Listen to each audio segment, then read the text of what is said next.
Okey, kita sambung dalam part yang kedua. Kita dah siap tadi spreadsheet di mana username, password kita dah tukar. PP atas kita lah ni. Nak ZZ pun boleh.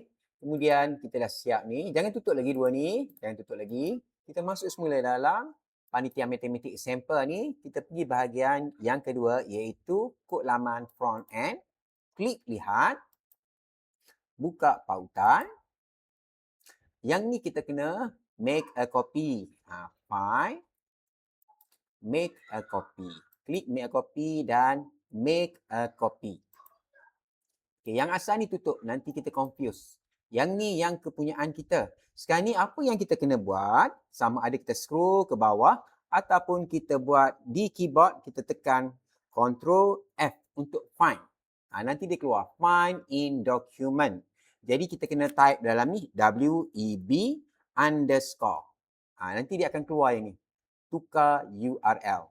Okey, apa yang kita kena buat? Kita masuk semula dalam code guest tadi yang kita dah deploy. Ambil web app URL, kita klik copy. Klik copy dan kita masuk dalam ni, kita tukar.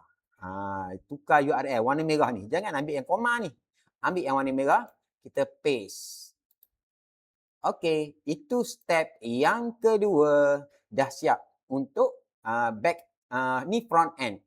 Okey, dah siap step yang kedua. Kita jumpa step yang terakhir iaitu kita nak publish dalam Google Sites. Sekian.